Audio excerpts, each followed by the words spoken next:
నమస్తే వార్తలకి స్వాగతం. ముఖ్యమంత్రి నారా చంద్రబాబు నాయుడు అధ్యక్షతన జరిగిన రాష్ట్ర మంత్రివర్గ సమావేశం 2025-26 వార్షిక బడ్జెట్ కు ఆమోదం తెలిపింది.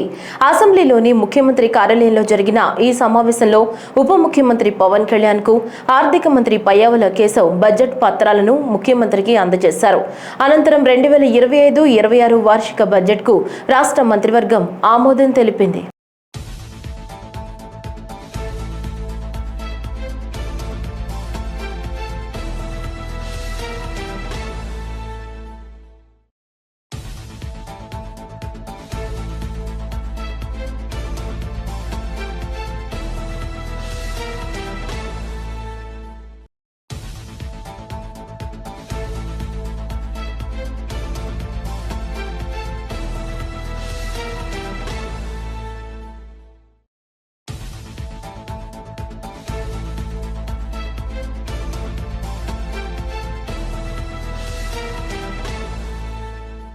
ఆంధ్రప్రదేశ్ శాసనసభలో బడ్జెట్ సమావేశాల్లో భాగంగా 2025-26 ఆర్థిక సంవత్సరానికి 3,22,359 కోట్ల రూపాయలతో బడ్జెట్ ప్రతిపాదనల్ని రాష్ట్ర ఆర్థిక మంత్రి పయ్యావుల కేశవ్ ఈ రోజు సభలో ప్రవేశపెట్టారు.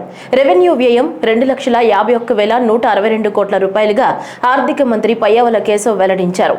మూలధన వ్యయం 40,635 కోట్ల రూపాయలుగా అంచనా వేశారు. పోలవరం ప్రాజెక్టు కోసం బడ్జెట్ లో 6,705 కోట్ల రూపాయలను కేటాయించినట్లు తెలిపారు. పాఠశాల విద్యాశాఖకు 31,805 కోట్లు, ఎన్టీఆర్ భరోసా పింఛన్ల కోసం 27,518 కోట్ల రూపాయలను కేటాయించినట్లు తెలిపారు. ఇక బీసీల సంక్షేమానికి 47,456 కోట్ల రూపాయలు, ఎస్సీల సంక్షేమానికి 20,281 కోట్ల రూపాయలు, ఎస్టీల సంక్షేమానికి 8,159 కోట్ల రూపాయలు, వైద్య ఆరోగ్య కుటుంబ సంక్షేమానికి 19,264 కోట్లు, పంచాయతీరాజ్ శాఖకు 18,847 కోట్ల రూపాయలు కేటాయించినట్లు తెలిపారు. ప్రజల ఆశలు ఆకాంక్షలకు అనుగుణంగా బడ్జెట్ రూపొందించినట్లు తెలిపారు. జూన్ 2024 నుంచి అతి తక్కువ సమయంలోనే మా ప్రభుత్వం మేనిఫెస్టోలో ఇచ్చిన ఈ కింది ప్రధాన హామీలను నెరవేర్చింది. ఎన్టీఆర్ భరోసా పెన్షన్లను నెలకు 4,000 రూపాయలకు పెంచడం జరిగింది. పేదల కోసం 204 అన్నా క్యాంటీన్లను ఏర్పాటు చేయడం జరిగింది. దీపం పథకం ద్వారా ఉచిత సిలిండర్లను ఇవ్వడం జరుగుతోంది. అర్చకులు, ఇమాంలు మరియు మౌజన్లకు గౌరవ వేతనం పెంచడం జరిగింది. 16,347 ఉపాధ్యాయుల నియామక ప్రక్రియకు మా ప్రభుత్వం శ్రీకారం చుట్టింది. అధ్యక్ష, చేసే ప్రతి పనిని ప్రజల ఆమోదంతో చేయాలనేది చంద్రబాబు గారి ఆలోచన. నేడు, రేపు మరియు మర్నాడు ప్రజలను ఒప్పించి ముందుకు సాగాలి. ప్రజాస్వామ్యంలో ఇది నిరంతర ప్రక్రియ. We have to convince people today, tomorrow and day after tomorrow continuously in democracy అనేది ముఖ్యమంత్రి గారు పదే పదే చెప్తుంటారు. బడ్జెట్ అనేది కేవలం కేటాయింపులు మాత్రమే కాదు, ప్రజల ఆశలు, ఆకాంక్షలు, అభివృద్ధి, సంక్షేమం, ఉన్న వనరులతో వీటిని సమతూకం చేయడమే బడ్జెట్ ప్రక్రియ. దీన్ని గత ప్రభుత్వం పూర్తిగా గాలికి వదిలేసింది. దీంతో ఆర్థిక వ్యవస్థ క్లిష్టతరంగా మారింది. దీన్ని సరిదిద్దే దిశగా 24-25 ఆర్థిక సంవత్సరపు మన బడ్జెట్ రాష్ట్ర దిద్దుబాటుకు పునాది వేసింది. ఇప్పుడు మా ప్రభుత్వం ప్రతి రూపాయిని లెక్కించి, ప్రతి శాఖతోనూ లోతుగా చర్చించి, ప్రతి అవసరాన్ని గుర్తించి, వారి భవిష్యత్ సవాళ్లను విశ్లేషించి 25-26 బడ్జెట్ ను రూపొందించాం. అధ్యక్ష, రైతు సంక్షేమానికి కూటమి ప్రభుత్వం అధిక ప్రాధాన్యత ఇస్తున్నట్లు ఆర్థిక మంత్రి పయ్యావుల కేశవ్ తెలిపారు. సూపర్ 6 హామీల అమలులో భాగంగా ప్రభుత్వం ఈ ఏడాది బడ్జెట్ లో అన్నదాత సుఖీభవ పథకానికి నిధులు కేటాయించిందని తెలిపారు. రైతులకు ఏడాదికి 20,000 రూపాయలు అందించేలా ఈ పథకం అమలు కోసం బడ్జెట్ లో 6,300 కోట్ల రూపాయలు కేటాయించినట్లు మంత్రి తెలిపారు. జీవితంలో ఒక్కసారైనా డాక్టర్, లాయర్, పోలీసు మరియు బోధకుడు అవసరమని చెప్తా ఉంటారు. కానీ రైతు ప్రతిరోజు అవసరం, 3 పూటల అవసరం. కాబట్టి అలాంటి అన్నదాతకు ప్రగాఢ కృతజ్ఞత భావంతో మేం మరో సూపర్ 6 హామీని నెరవేర్చడానికి సిద్ధమవుతున్నామని తెలియజేయడానికి ఎంతో సంతోషంగా ఉంది. ఎన్ని ఆర్థిక ఇబ్బందులున్నా అన్నదాత సుఖీభావ పథకం కింద ప్రతి రైతుకు ఏటా 20,000 రూపాయల అందించేలా కేటాయింపులు చెప్పామనడానికి గర్విస్తున్నాం. అధ్యక్ష, స్వర్ణాంధ్ర 2047 సాధించడమే ప్రభుత్వ లక్ష్యమని రాష్ట్ర ఆర్థిక మంత్రి పయ్యావుల కేశవ్ తెలిపారు. గతేడాది నుంచి రాష్ట్రంలో జరుగుతున్న ప్రగతిశీల పరివర్తన అందరూ ఆశావహ దృక్పథంతో, ఆత్మవిశ్వాసంతో, గర్వంగా ముందుకు సాగడానికి కావలసిన ప్రోత్సాహం అందిస్తుందని మంత్రి పేర్కొన్నారు.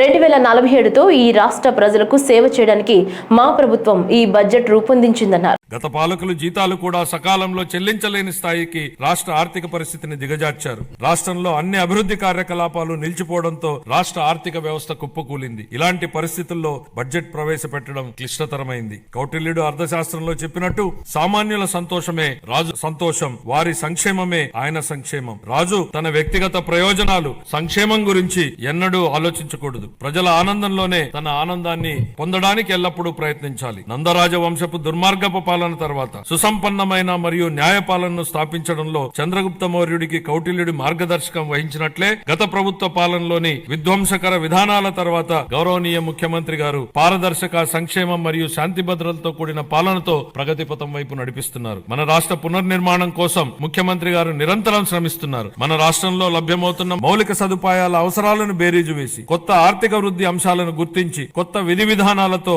రాష్ట్ర పురోగమనానికి కావలసిన విధానాన్ని సంస్కరణలను తీసుకువచ్చారు. గౌరవ ముఖ్యమంత్రి శ్రీ నారా చంద్రబాబు నాయుడు గారు మన రాష్ట్రాభివృద్ధి కోసం 1990వ దశకంలోనే విజన్ 2020 డాక్యుమెంట్ ను రూపొందించారు. అప్పటి ప్రతిపక్షాలు ఆ ఆలోచనని విమర్శించాయి. కానీ నేటి హైదరాబాద్ ను చూసినట్లయితే వారి విజన్ సాకారమైంది. ఇదే ఆయన దార్శనికతకు సామర్థ్యానికి నిదర్శనం. మళ్లీ 2024లో మరొక గొప్ప విజన్ ను దిశానిర్దేశం చేస్తూ గౌరవ ముఖ్యమంత్రి గారు స్వర్ణాంధ్ర 2047కు శ్రీకారం చుట్టి రాష్ట్రాభివృద్ధికి మార్గనిర్దేశనం చేశారు. 15% పైగా రాష్ట్ర స్థూల దేశీయ ఉత్పత్తి వృద్ధి రేటును స్థిరంగా సాధించడం, తలసరి ఆదాయాన్ని పెంచడం, పేదరికాన్ని రూపుమాపడం ద్వారా అభివృద్ధి ఫలాలను అత్యంత అణగారిన వర్గాలకు అందించడమే దీని లక్ష్యం. 2025-26 విద్యా సంవత్సరం నుంచి చదువుకునే ప్రతి విద్యార్థికి ఏడాదికి తల్లికి వందనం కింద 15,000 రూపాయలు అందిస్తామని ఆర్థిక మంత్రి పయ్యావుల కేశవ్ తెలిపారు. 1వ తరగతి నుంచి 12వ తరగతి వరకు ప్రైవేటు ప్రభుత్వ పాఠశాలల్లో చదువుకునే విద్యార్థులకు ఈ పథకం వర్తిస్తుందని తెలిపారు. సమాజానికి విద్య ఎంత అవసరమో చైనీయుల సామెత ద్వారా వ్యక్తీకరించబడింది. మీరు సంవత్సరానికి ప్రణాళిక వేస్తే వరి నాటండి, దశాబ్దానికి ప్రణాళిక వేస్తే చెట్లు నాటండి, జీవితకాలానికి ప్రణాళిక వేస్తే ప్రజలకు విద్య నేర్పండి. పిల్లలకు విద్య అందించడం తల్లిదండ్రులకు భారం కాకూడదని మా ప్రభుత్వం బలంగా విశ్వసిస్తోంది. ఏ కారణం చేతను ఏ బిడ్డ విద్యకు దూరం కాకూడదని విశ్వసిస్తున్నాం. ప్రతి తల్లి తన పిల్లలను పాఠశాలకు పంపేలా ప్రోత్సహించే లక్ష్యంతో మరో సూపర్ 6 హామీని అమలు పరిచే దిశగా తల్లికి వందనం పథకాన్ని ప్రారంభిస్తున్నాం. 25-26 విద్యా సంవత్సరం నుంచి ఈ పథకం కింద 15,000 రూపాయల ఆర్థిక సహాయాన్ని అందించుతున్నాం. చదువుకునే ప్రతి విద్యార్థి తల్లికి ఈ పథకాన్ని అందించడానికి కేటాయింపులు జరుపుతున్నాం. ఈ పథకం ప్రభుత్వ మరియు ప్రైవేటు పాఠశాలలో 1 నుండి 12వ తరగతి వరకు చదువుతున్న పిల్లలకు వర్తిస్తుంది. ఆంధ్రప్రదేశ్ శాసనసభలో వ్యవసాయ బడ్జెట్ను రాష్ట్ర వ్యవసాయ శాఖ మంత్రి కింజరపు అచ్చెన్నాయుడు ప్రవేశపెట్టారు. దేశం, రాష్ట్రం అభివృద్ధికి దోహదపడేది వ్యవసాయ రంగం అని పేర్కొంటూ రైతులకు మనసారా నమస్కరిస్తూ వ్యవసాయ బడ్జెట్ను సభ ముందుంచారు. ప్రధాన వనరైన వ్యవసాయాన్ని ప్రాథమిక రంగంగా గుర్తించామని మంత్రి తెలిపారు. రైతులను స్థితిమంతులుగా చూడాలని ఆకాంక్షిస్తూ స్వర్ణాంధ్ర 2047 లక్ష్యాన్ని సాధించే దిశగా అడుగులు వేస్తున్నట్లు చెప్పారు. వికసిత్ భారత్ 2047కు అనుసంధానంగా ఆంధ్రప్రదేశ్ ప్రగతి పదంలో ముందుకు తీసుకువెళ్తామని చెప్పారు. 2047 నాటికి $2.4 ట్రిలియన్ ఆర్థిక వ్యవస్థగా రాష్ట్రాన్ని మార్చాలని లక్ష్యంగా పెట్టుకున్నామని మంత్రి వెల్లడించారు. దేశానికి అన్నం పెట్టడం కోసం అహర్నిశలు కృషి చేసే రైతన్నలకు మనసారా నమస్కరిస్తూ వ్యవసాయ బడ్జెట్ ప్రవేశపెడుతున్నాను. ఒక దేశం లేదా రాష్ట్రం అభివృద్ధికి దోహదపడేది వ్యవసాయం. స్వర్ణాంధ్ర 2047 మార్గనిర్దేశక 10 సూత్రాల్లో ఫార్మర్ అండ్ అగ్రిటెక్ అనేది వ్యవసాయ రంగానికి సంబంధించినటువంటి సూత్రం. స్వర్ణాంధ్ర 2047 లక్ష్య సాధనంలో భాగంగా వ్యవసాయ రంగంలో 15% వార్షిక వృద్ధిని సాధించడానికి 11 వ్యవసాయ పంటలను గ్రోత్ ఇంజిన్లుగా గుర్తించి వాటి దిగుబడి పెంచడం మరియు ప్రకృతి వ్యవసాయంలో విస్తీర్ణం పెంపుకి కార్యాచరణ రూపొందించాం. ఇది మంచి ప్రభుత్వం, ప్రజలు మేలు కోరే ప్రభుత్వం. రాష్ట్ర ప్రభుత్వం తరపున వ్యవసాయం మరియు అనుబంధ శాఖల బడ్జెట్ కింద 2025-26 సంవత్సరానికి గాను మొత్తం 48,341.14 కోట్లు 48,341.14 కోట్లు ప్రతిపాదిస్తున్నాను. 2025-26 బడ్జెట్ను సభ ఆమోదం గురించి ప్రవేశపెడుతున్నాను. కేంద్ర గ్రామీణాభివృద్ధి కమ్యూనికేషన్ శాఖ కేంద్ర సహాయ మంత్రి డాక్టర్ పెమ్మసాని చంద్రశేఖర్ గుంటూరు జిల్లా మంగళగిరి ఎయిమ్స్ లో పర్యటించారు. ఎయిమ్స్ కు విచ్చేసిన కేంద్ర మంత్రి పెమ్మసాని చంద్రశేఖర్ కు ఎయిమ్స్ అధికారులు ఘన స్వాగతం పలికారు.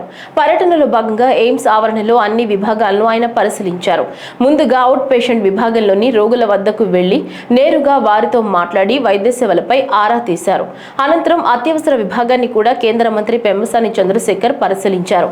అక్కడి నుంచి ఇన్ పేషెంట్ వార్డులోని పలు విభాగాలను ఆయన పరిశీలించి అక్కడి రోగులతో పాటు వారి బంధువులను వైద్య సేవలపై అడిగి తెలుసుకున్నారు. ఎయిమ్స్ లో ఉన్న ప్రధాన సమస్య అయిన త్రాగునీటి సమస్యను కూడా కొందరు రోగులు కేంద్ర మంత్రి దృష్టికి తీసుకొచ్చారు. ఎయిమ్స్ హాస్పిటల్లోని అన్ని వసతులపై రోగుల ద్వారా కేంద్ర మంత్రి పెమ్మసాని చంద్రశేఖర్ తెలుసుకున్నారు. అనంతరం ఎయిమ్స్ అభివృద్ధిపై ఉన్నతాధికారులు వైద్యులతో మంత్రి పెమ్మసాని చంద్రశేఖర్ సమీక్షా సమావేశం నిర్వహించారు.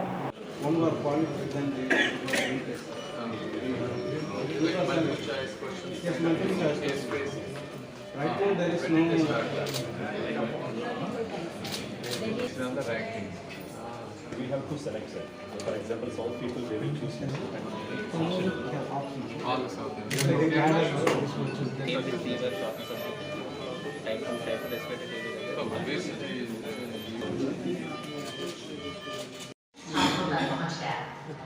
आज यहाँ 500 से ज्यादा MBBS छात्र पढ़ा शुरू हुए नर्सिंग कॉलेज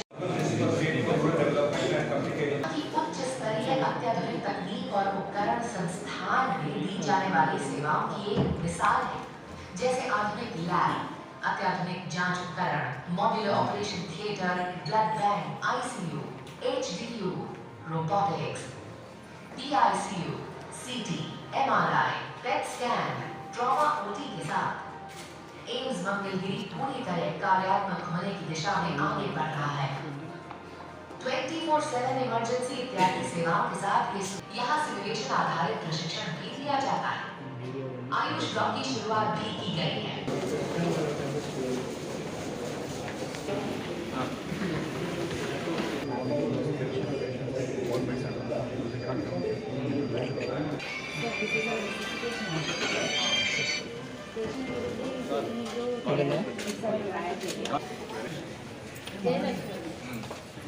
రెండు 2025-26 వార్షిక బడ్జెట్ కు ఏపీ కేబినెట్ ఆమోదం తెలిపింది. అసెంబ్లీలోని ముఖ్యమంత్రి కార్యాలయంలో రాష్ట్ర మంత్రివర్గ భేటీ జరిగింది. ముఖ్యమంత్రి చంద్రబాబు, ఉప ముఖ్యమంత్రి పవన్ కళ్యాణ్ కు ఆర్థిక మంత్రి పయ్యావుల కేశవ్ బడ్జెట్ పత్రాలను అందజేశారు. అనంతరం 2025-26 వార్షిక బడ్జెట్ కు రాష్ట్ర మంత్రివర్గం ఆమోదం తెలిపింది. కాసేపట్లో మంత్రి పయ్యావుల శాసనసభలో బడ్జెట్ ప్రవేశపెట్టనున్నారు.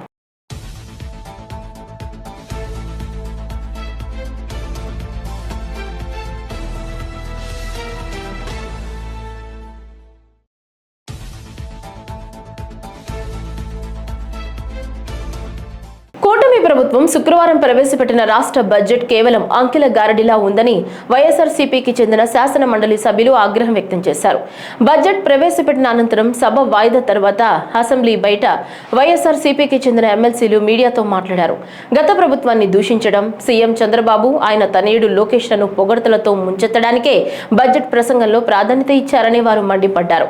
ఎన్నికల హామీల అమలుకు సంబంధించిన అంశాలు లేకుండా అరకొర కేటాయింపులతోనే బడ్జెట్ను ఆత్మస్తుతి పరనిందతో ముగించారన్నారు. గత ప్రభుత్వాన్ని దూషిస్తూ సీఎం ఆయన తనయుణ్ణి ప్రశంసలతో ముంచెత్తుతూ కూటమి ప్రభుత్వం తాజా బడ్జెట్ ను ప్రవేశపెట్టడం చూస్తే ఆశ్చర్యం కలుగుతోందని శాసన మండలి ప్రతిపక్ష నేత బొత్స సత్యనారాయణ అన్నారు. అందులో వచ్చి నువ్వు తప్పుకుంటానంట, దాన్ని అన్ని చేస్తే అది క్యాపిటల్ ఎక్స్పెండ్ అవుతుందంట, దాని నుంచి వచ్చే ఫలం వచ్చేది వస్తుందో అది ఆదాయం అవుతుందంట. ఎస్ అగ్రీ, అది మా అందరికీ తెలిసిన విషయమే, ఇదేం కొత్త విషయం కాదు. కానీ మీరు ఇచ్చిన బడ్జెట్లో క్యాపిటల్ ఎక్స్పెండిచర్కి దేని మీద మీరు పెట్టారు చెప్పండి? మేము పెట్టాం, గత 5 సంవత్సరాలు పెట్టాం. ఈ రాష్ట్రంలో పోర్టులకు కానీ జట్టీలకు కానీ ఆదాయాల సమకూర్చే ఆ వనరులు చేశాం ఉదాహరణకి, కాదా? ఉన్నాయి, రేపు ఇంకా 4-5 రోజులు ఉంది కాబట్టి ఆ డిస్కషన్లో అవన్నీ మాట్లాడదాం. ఓకే. అంకెలే తప్ప అభివృద్ధి కనిపించని బడ్జెట్ ఇదని ఎమ్మెల్సీ కుంభా రవిబాబు అన్నారు. ఈ సందర్భంగా బడ్జెట్ అనేది భవిష్యత్ తరానికి సంబంధించి ఆలోచనలతో కూడుకున్నదై ఉండాలన్నారు. ఏ రంగంలోనూ స్పష్టత లేకుండా కేవలం 3.26 లక్షల కోట్లు అంటూ అంకెలను ప్రకటించారన్నారు. రైతులు, నిరుద్యోగులు, మహిళలు, వెనుకబడిన వర్గాలకు ఎక్కడా బడ్జెట్ కేటాయింపులు సక్రమంగా లేవని, మూలధన వ్యయం గురించి చాలా అస్పష్టంగా పొందుపరిచారని ఎమ్మెల్సీ కుంభా రవిబాబు అన్నారు. అభివృద్ధి కానరానటువంటి బడ్జెట్ ప్రసంగం ఇది. బడ్జెట్ స్టార్ట్ చేసిన నుంచి కూడా చివరి దాకా ముఖ్యమంత్రి గారిని, లోకేష్ గారిని పొగడానికి సరిపోయింది తప్ప వాస్తవాలు ఎక్కడా కూడా అందులో ప్రతిబింబించాల. ఎప్పుడైనా సరే బడ్జెట్ అనేది భవిష్యత్ తరాలకు సంబంధించినటువంటి ఆలోచనల పట్ల క్లారిటీ ఉండాలి. అన్ని రంగాలలో కూడా క్లారిటీ లేకుండా కేవలం 3,26,000 కోట్లనే అంకెలు చూస్తున్నారు. కానీ రైతాంగం కానీ, మహిళలు కానీ, నిరుద్యోగులు కానీ, ఉద్యోగస్తులు కానీ, ప్రధానంగా వెనుకబడినటువంటి వర్గాలు, వీళ్లకు సంబంధించినటువంటి బడ్జెట్ కేటాయింపులు ఎక్కడా కూడా సక్రమంగా జరగల. ప్రధానంగా మూలధన వ్యయం గురించి మాట్లాడేటప్పుడు అస్పష్టమైనటువంటి ఆలోచన విధానాన్ని అందులో పొందుపరిచారు. బడ్జెట్ ఎప్పుడైనా సరే రాష్ట్ర అభివృద్ధికి ఉత్పాదక రంగమైన బడ్జెట్ కనుక కేటాయింపులు జరిగితే అది నిజమైనటువంటి అభివృద్ధికి దోహదపడుతుంది. ఈ బడ్జెట్లో ఉత్పాదక రంగాన్ని పూర్తిగా విస్మరించేశారు. మాట్లాడితే ఈ ప్రభుత్వం అన్ని రంగాలలో అభివృద్ధి పదంలో నడిపిస్తామని మాట మాట్లాడుతున్నారు. ఉత్పాదక రంగమైన అభివృద్ధి కేటాయింపులు జరగనప్పుడు ఎలాంటి అభివృద్ధిని వీళ్ళు చేస్తారు? ప్రధానంగా ఇవాళ నా డిమాండ్ ఉత్పాదక రంగమైన బడ్జెట్ కేటాయింపులు లేకుండా సంపదను సృష్టిస్తామనే మాట మీరు అలా మాట్లాడగలుగుతున్నారు? పూర్తిగా ప్రజలను మోసం చేసే బడ్జెట్ ఈ బడ్జెట్. మహిళలకు సంబంధించి అరకొర నిధులు, రైతాంగాన్ని అయితే పూర్తిగా విస్మరించడం, నిరుద్యోగులకు సంబంధించినటువంటి ఎన్నికల హామీని పూర్తిగా నీరుగార్చారు. ప్రధానంగా సూపర్ 6కు సంబంధించి ఏ విషయమైనా కూడా పూర్తిగా క్లారిటీ ఇవ్వటం లేదు. మహిళలకు ఉచిత బస్సు అనేది బడ్జెట్ ప్రసంగంలోనే లేదు. నిరుద్యోగులకి 3,000 హామీ ఎక్కడా కూడా బడ్జెట్ ప్రసంగంలో రాలా. రైతాంగాన్ని ఆదుకునే విషయంలో కూడా అసంపూర్ణమైనటువంటి అరకొర బడ్జెట్ విధానాలని ప్రవేశపెట్టారు. ప్రధానంగా నా ఆలోచన ఉత్పత్తి రంగాల మీద సంపూర్ణమైనటువంటి బడ్జెట్ కేటాయింపులు జరగకుండా సంపద సృష్టిస్తామనేటువంటి మీరు మాట్లాడే మాటలు రాష్ట్ర ప్రజానీకాన్ని మరోసారి మోసం చేసినట్టు అవుతుంది. దీని మీద సంపూర్ణమైనటువంటి విశ్లేషణ రాబోయే బడ్జెట్ మీద విశ్లేషించే రోజుల్లో పూర్తిగా ప్రస్తావిస్తాం. Thank you very much. రాష్ట్ర బడ్జెట్ ప్రజల్ని తీవ్ర నిరాశకు గురి చేసిందని, ప్రజలను నిట్ట నిలువున మోసం చేశారని ఎమ్మెల్సీ వరదు కళ్యాణి అన్నారు. ఈ సందర్భంగా గత బడ్జెట్లోనూ దారుణంగా ప్రజల్ని మోసం చేశారని, పూర్తి స్థాయిలో ఈ బడ్జెట్లో అయినా హామీల అమలుకు కేటాయింపులు చేస్తారని ప్రజలు ఆశగా ఎదురు చూశారని, ఆయన నిరాశ ఎదురైందన్నారు. రైతులు, మహిళలు, నిరుద్యోగులను మోసం చేశారని, ఇది పేదల వ్యతిరేక బడ్జెట్ అని ఎమ్మెల్సీ వరదు కళ్యాణి అన్నారు. బడ్జెట్ ఈ రాష్ట్ర ప్రజల్ని తీవ్ర నిరాశకు గురి చేసింది. ఎంతో నమ్మి భారీ మెజారిటీతో ఓట్లేసి గెలిపించిన ప్రజలకు ఈరోజు నెట్ట నిలువున మోసం చేసిన పరిస్థితి బడ్జెట్లో క్లియర్గా కనిపిస్తూ ఉంది. ఎందుకంటే గతసారి ప్రవేశపెట్టిన బడ్జెట్లో కూడా చాలా దారుణంగా ప్రజలను మోసం చేశారు. ఇది పూర్తి స్థాయి ఇప్పుడు బడ్జెట్ ఇప్పుడు పెట్టారు కదా, ఏదైనా ప్రజలకి మంచి చేస్తారేమో అని చాలా ఆశగా ఆంధ్ర రాష్ట్ర ప్రజలందరూ ఎదురు చూడడం జరిగింది. కానీ ఇంత దారుణంగా మోసం చేయడం నిజంగా చాలా దురదృష్టకరం. ఈరోజు ఆంధ్రప్రదేశ్ రాష్ట్రంలో రైతులకు మోసం చేశారు, మహిళలకు మోసం చేశారు, నిరుద్యోగులకు మోసం చేశారు, ఉద్యోగులకు మోసం చేశారు. ముఖ్యంగా ఇది పేదల వ్యతిరేక బడ్జెట్ అనేది క్లియర్గా అర్థమైంది. అలాగే ఉత్తరాంధ్ర ప్రజలకు, రాయలసీమ ప్రజలు వీళ్ళందరూ ఎంతో వెనకబడిన ప్రాంతాలు, వీటికి కూడా తీవ్ర నిరాశ గురి చేసి దారుణంగా మోసం చేసిన పరిస్థితి క్లియర్గా కనిపిస్తూ ఉంది. ఈరోజు మహిళలకైతే నెట్ట నిలువుగా అసలు ఎన్ని పథకాలు సూపర్ 6 అంటూ ఆ రోజు ప్రవేశపెడతామని ఎన్నికల టైంలో హామీ ఇచ్చి ఈరోజు ఏ ఒక్కటి ప్రవేశపెట్టని పరిస్థితి. అసలు వీళ్ళు ఎందుకు అధికారంలోకి వచ్చారు? గతంలో జగన్మోహన్ రెడ్డి గారు ఎంతో చక్కగా పరిపాలించేవారు, ఎన్నో పథకాలు ఇచ్చేవారు. వాటికంటే డబల్ ఇస్తాము, అంతకంటే ఎక్కువ మేలు చేస్తాము అని చెప్పి ప్రజలు నమ్మించి ఈరోజు అధికారంలోకి వచ్చారు. కానీ వీళ్ళు మేనిఫెస్టోలో పెట్టిన ఏ అంశాన్ని కూడా అమలు చేయని పరిస్థితి క్లియర్గా అర్థమవుతుంది. ఈరోజు మహాశక్తి పథకం గురించి అయితే అప్పుడు ఎన్నికల టైంలో ఎంతగా గొప్పలు చెప్పుకున్నారు. ఎందుకు మొన్న సమావేశాల్లో హోంమంత్రి గారు అయితే మహాశక్తికి నిధులు కేటాయించామని ఈనాడు పేపర్ చూసి కౌన్సిల్లో చెప్పేయడం జరిగింది. చూసేసరికి ఆ బడ్జెట్లో కేటాయించలేదు. ఈ రోజు ప్రవేశపెట్టిన బడ్జెట్లో కూడా మహాశక్తి పథకానికి అంటే 19 సంవత్సరాల నుంచి 59 సంవత్సరాలు ఉన్న మహిళలకి నెలకి 1500 చొప్పున ఇస్తాననే ఆ పథకానికి రూపాయి కూడా కేటాయించిన పరిస్థితి ఈరోజు బడ్జెట్ అసెంబ్లీ కౌన్సిల్ సాక్షిగా ప్రజలందరికీ తెలిసిపోయింది. అలాగే తీసుకుంటే 20 లక్షల ఉద్యోగాలు ఇస్తాము లేదా 3000 రూపాయలు నిరుద్యోగ భృతి అన్నారు. దానికోసం కూడా ఒక్క రూపాయి కూడా కేటాయించకుండా నిరుద్యోగులు నెట్ట నిలువుగా మోసం చేసిన పరిస్థితి అందరూ చూసాం. అలాగే తీసుకుంటే ఫ్రీ బస్సు, ఎన్ని గొప్పలు చెప్పారు ఫ్రీ బస్ కోసం. అసలు ఆంధ్ర రాష్ట్రంలో మహిళలందరూ ఎంతో ఆశగా ఫ్రీ బస్ కోసం ఎదురు చూసే పరిస్థితి, దాని ఊసే ఈ బడ్జెట్లో పెట్టని పరిస్థితి. అలాగే తల్లికి వందనం, అలాగే రైతు భరోసా, ఈ 2 పథకాలకైతే అరాకొర నిధులు కేటాయించారు. అసలు తల్లికి వందనము కావాల్సింది 12,000 కోట్లు పైగా కావాలి సంవత్సరానికి. గత సంవత్సరము ఇవ్వలేదు, ఈ సంవత్సరము తీసుకుంటే ఇంచుమించు 25,000 కోట్లు కావాలి. కానీ కేవలం వాళ్ళు ఇచ్చింది 9,400 కోట్లు. అది అసలు యాక్చువల్గా on going scheme. Jaganmohan Reddy గారే ముఖ్యమంత్రి అయి ఉంటే ఈ టైంకి చక్కగా తల్లికి వందనం మొన్న వచ్చేసేది, ఈ సంవత్సరం కూడా వచ్చేది. సో ఆ సంవత్సరం ఎగ్గొట్టమే కాకుండా ఈ సంవత్సరంలో చాలా తక్కువ నిధులు కేటాయించిన పరిస్థితి మన అందరము చూసాం. అసలు గత ఏడాదేమో 5,387 కోట్లు కేటాయించారు మొన్న బడ్జెట్లో, గతసారి బడ్జెట్లో. అసలు ఆ నిధులు ఏమైపోయాయి? ఎవరికి ఇవ్వలేదు కదా తల్లికి వందనం. అలాగే తీసుకుంటే రైతు భరోసా, రైతుకేమో 20,000 ఇస్తానన్నారు. ఏది 20,000? దానికి కావాల్సింది 10,400 కోట్లు అయితే 6,300 కోట్లు కేటాయించి కంటి తుడుపు చర్యగా కేటాయించడం జరిగింది. గత సంవత్సరం ఇవ్వలేదు, ఖరీఫ్ అయిపోయింది, రబీ అయిపోయింది. అంటే 20,000 కోట్ల పైగా 2 సంవత్సరాలు కలిపి కావాలి. కానీ వాళ్ళు కేవలం 1 సంవత్సరం కూడా సరిపోయిన అంతగా కూడా కేటాయించకుండా రైతులు నెట్ట నిలువుగా మోసం చేసిన పరిస్థితి మనం చూసాం. అలాగే దీపం కోసం అసలు గత బడ్జెట్ సమావేశాల్లో ఎన్ని గొప్పలు చెప్పారు దీపం కోసం. తీసుకుంటే 1,55,00,000 మంది ఎల్పిజి గ్యాస్ సిలిండర్స్ ఉన్న వాళ్ళు ఉన్నారు. కానీ 90 లక్షల మందికే కుదించేయడం జరిగింది.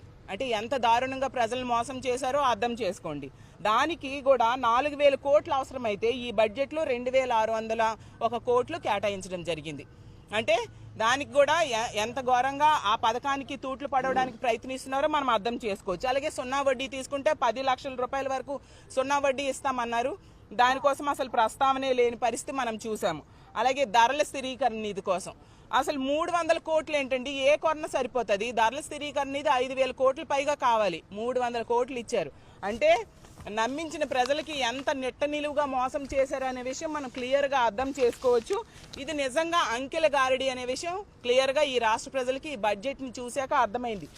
ఎన్నికలకు ముందు ప్రజలకు ఇచ్చిన హామీలకు గాను సంక్షేమానికి కూటమి ప్రభుత్వం ఏ మేరకు కేటాయింపులు చేసిందో ఈ బడ్జెట్లో స్పష్టత ఇవ్వలేదని ఎమ్మెల్సీ బొమ్మి ఇజ్రాయెల్ అన్నారు. కూటమి ప్రభుత్వం ప్రవేశపెట్టిన బడ్జెట్ అంకెల గారడీగానే ఉందని, ఆర్భాటంగా 3.20 లక్షల కోట్లతో బడ్జెట్ ప్రవేశపెట్టారని, గత ప్రభుత్వం అప్పులతో ముంచేసిందంటూ ఆరోపణలు చేస్తున్నారన్నారు. ప్రభుత్వం ఈ కూటమి ప్రభుత్వం ప్రవేశపెట్టినటువంటి బడ్జెట్ కేవలం అంకెలిక్ గారిడిగా మాత్రమే తప్ప ఈ రాష్ట్రంలో ఉన్నటువంటి పేద ప్రజలకు కానీ, బీసీలకు కానీ, ఎస్సీలకు కానీ, ఎస్టీలకు కానీ ఏ విధమైనటువంటి సంక్షేమం చేకూర్చే విధంగా లేదు. ఎందుకంటే మీరు సూపర్ 6లో చెప్పిన విధంగా ఈ సంవత్సరం పయ్యావుల కేశవర్ గారు 3,22 కోట్ల రూపాయలతోటి బడ్జెట్ను ప్రవేశపెట్టాడు. మరి ఈ బడ్జెట్లో ఎంతసేపు ఆత్మస్తుతి, పరనింద, ఒకరికొకరు పొగుడుకోవడం తప్ప ఇందులో ప్రజలకు ఏ విధమైనటువంటి లబ్ధి చేకూర్చే కార్యక్రమం లేదు. ఎందుకంటున్నానంటే ఎంచోపు గత ప్రభుత్వం అప్పులతో ముంచేసింది, ఈ రాష్ట్రాన్ని సర్వనాశనం చేసిందని చెప్తున్నటువంటి మీరు ఈ బడ్జెట్ సమావేశాలు అయ్యేటప్పటికీ మీరు 1,19,000 కోట్ల రూపాయల అప్పులు చేశారంటే మీరు చేసినటువంటి అప్పుల్ని ఏ ప్రజలకు ఇచ్చారో సమాధానం చెప్పాలని చెప్పేసి ఈ సందర్భంగా నేను డిమాండ్ చేస్తున్నాను. అదే సందర్భంలో ఆ రోజు ఎన్నికల సమయంలో నారా చంద్రబాబు నాయుడు గారు ప్రతి మీటింగ్లో చెప్పారు, ఒక విద్యార్థి ఉంటే 15,000 ఇస్తాం, ఇద్దరుంటే 30,000 ఇస్తాం, నలుగురుంటే 60,000 ఇస్తాం, ఎంతమంది ఉంటే అంతమంది ఇస్తానని చెప్పినటువంటి చంద్రబాబు నాయుడు గారు ఈవేళ తల్లికి వందనం కార్యక్రమంలో కోత పెట్టడం జరిగింది. మరి అదేవిధంగా మరి నిరుద్యోగ భృతి ఎక్కడా కూడా ప్రస్తావించిన పరిస్థితి లేదు. మా సోదరులందరూ చెప్పారు, మా సభ్యులు చెప్పారు. అదేవిధంగా చేనేత కార్మికులు ఈ రాష్ట్రంలో చాలా ఇంపార్టెంట్ విషయం. చేనేత కార్మికులు ఆదుకునే కార్యక్రమంలో ఈ బడ్జెట్లో ఎక్కడా కూడా కేటాయింపులు లేవని చెప్పేసి ఈ సందర్భంగా మనం చేస్తున్నాను.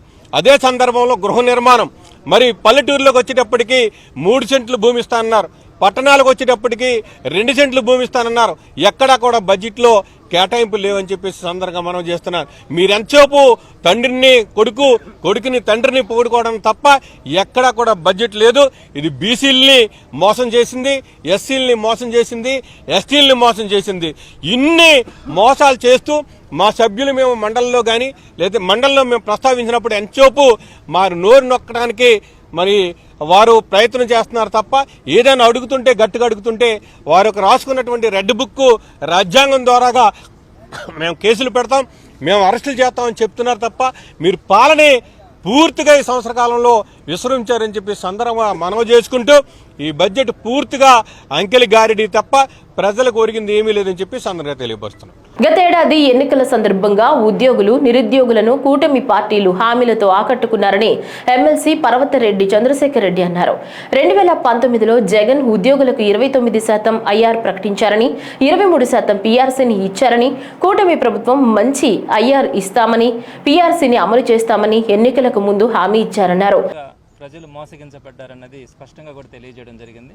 కొన్ని పథకాలు అయితే ప్రధానంగా ఆడబిడ్డ నిధి సంవత్సరానికి 18,000 రూపాయలు ఇస్తానన్న దాని గురించి కనీసం అసలు మెన్షన్ కూడా చేయలేదు. అసలు ఈ సంవత్సరం కాకుండా నెక్స్ట్ ఇయర్ నుంచి అయినా ఇస్తామని కానీ దాని గురించి ఎక్కడ కూడా ప్రస్తావన చేయలేదు. అదే జగన్మోహన్ రెడ్డి గారు అయితే దానికి చాలా వాల్యూ ఇచ్చినారు.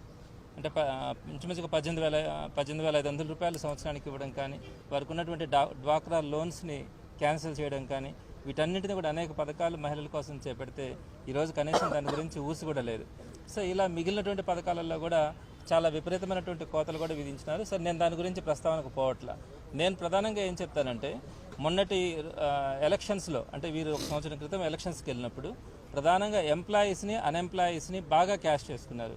వారికి చెప్పినటువంటి అబద్ధాలు మోసాలు ఈరోజు అన్నీ కూడా ఎక్కడ కూడా ఒక్కటి కూడా అమలు పరిచే విధంగా వీళ్ళు ఎక్కడ కూడా కనిపించట్లా. జగన్మోహన్ రెడ్డి గారు ఆ రోజు 2019లో ఫస్ట్ సంతకంగానే అంటే మొట్టమొదటి క్యాబినెట్లోనే ఐఆర్ ప్రకటించినారు, 27% ఐఆర్ ప్రకటించినారు. సో ఆ విధంగా తర్వాత పీఆర్సీలో కొంత కోవిడ్ వల్ల 23% పీఆర్సీ పెట్టినప్పటికీ కూడా ఎక్కడ కూడా ఎంప్లాయీస్ అందరికీ కూడా ఒక హ్యాపీగా ఉండేటట్టుగా మొదట్లోనే ఐఆర్ ప్రకటించడం కానీ వారికి శాలరీస్ అన్నీ కూడా అలా ఇవ్వడం కూడా జరిగింది. అయితే ఈ ప్రభుత్వం మొట్టమొదటిగా ఏం చెప్పారు, మొట్టమొదటిగా రాగానే ఇంకా బెటర్ ఐఆర్ ఇస్తామని చెప్పినారు, లేదా పీఆర్సీ ప్రకటిస్తామని చెప్పినారు. కానీ అంటే అందరూ కూడా ఎంప్లాయీస్ ఎక్స్పెక్ట్ చేస్తున్నారు కనీసం 30% అయినా ఐఆర్ ప్రకటిస్తారు అని. ఇప్పుడు సంవత్సరం రోజులైంది, ఎక్కడ కూడా గత సంవత్సరంలో ఈ ఐఆర్ గురించి కానీ పీఆర్సీ గురించి కానీ ఎక్కడ కూడా మెన్షన్ చేయాలి. ఈ రోజు బడ్జెట్లో కూడా ఎక్స్పెక్ట్ చేస్తున్నాం దాని గురించి ఎక్కడైనా కూడా మెన్షన్ చేస్తారేమో, ఐఆర్ అన్నా ప్రకటిస్తారేమో, లేదా కనీసం పీఆర్సీకి సంబంధించి ఒక కమిటీ అయినా వేస్తారేమో. అంటే పీఆర్సీ ఉన్న కమిటీని కూడా రద్దు చేసినారు ఈ గవర్నమెంట్ రాగానే, కనీసం కొత్త కమిటీ అయినా వేస్తారా లేదా అనేది కూడా చూసాం. కానీ గవర్నమెంట్ ఎంప్లాయీస్కి సంబంధించి ఎక్కడ కూడా ఒక చిన్న ఊరట కూడా వాళ్ళకి లభించకపోగా ఈరోజు ఎంప్లాయీస్ అంతా కూడా చాలా వరకు ఆతృతగా చూసినారు. వారందరినీ కూడా నిరుత్సాహపరచడం జరిగింది. అలానే ఎంప్లాయీస్ గురించి అయితే చెప్పనక్కర్లా. కొత్త ఎంప్లాయ్మెంట్ అంటే మెగా డిఎస్సీ అని చెప్పినారు, సుమారుగా 5 లక్షల మంది ఈరోజు రోడ్డు మీద ఉన్నారు. అంటే వాళ్ళు ఏదో ప్రైవేట్ ఎంప్లాయీస్గా ఎక్కడో దగ్గర పని చేసుకుంటా ఉంటే వాటన్నిటిని కూడా డ్రాప్ చేసుకొని ఈ కోచింగ్స్ పేరిట ఈరోజు సంవత్సరం నుంచి వాళ్ళు ప్రిపేర్ అవుతా వాళ్ళ కుటుంబాలన్నీ కూడా ఇబ్బంది పడే పరిస్థితి ఉంది. మరి అది కానీ ఇంకా మిగతా ఎంప్లాయ్మెంట్ ఎక్కడైనా కూడా జనరేట్ చేస్తామని కానీ ఎక్కడ కూడా దాని గురించి మెన్షన్ కూడా చేయని పరిస్థితి ఉంది. ఈ విధంగా ఎంప్లాయీస్ విషయంలో కానీ అన్ఎంప్లాయీస్ విషయంలో కానీ ఇప్పుడు అన్ఎంప్లాయీస్కి సంబంధించినటువంటి 3,000 రూపాయల వాళ్ళకి నిరుద్యోగ భృతి ఇస్తామని చెప్పినారు. కనీసం అదైనా ఎక్కడ మెన్షన్ చేస్తారంటే అది కూడా చెప్పలేదు. కాబట్టి ఎంప్లాయీస్ అన్ఎంప్లాయీస్ విషయంలో తీవ్రంగా నిరాశపరిచింది ఈ బడ్జెట్.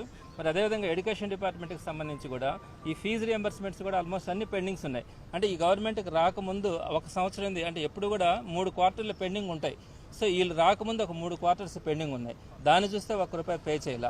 మళ్ళీ వీళ్ళు వచ్చిన తర్వాత ఈ ఒక్క సంవత్సరంలో 1 క్వార్టర్ పే చేసినారు, అంటే ఇక్కడ ఒక 3 క్వార్టర్స్ పెండింగ్ ఉన్నాయి. అంటే ఎప్పుడు కూడా ఫీజు రియంబర్స్మెంట్ అన్నది 2 లేదా 3 క్వార్టర్స్ మాక్సిమం పెండింగ్స్ ఉంటాయి. కానీ ఈ రోజు వీళ్ళు వచ్చేటప్పటికి 1 సంవత్సరం గడిచిపోయింది, 6 క్వార్టర్స్ పెండింగ్ ఉన్నాయి. ఈ వార్తలు ఇంతటితో సమాప్తం. నమస్కారం.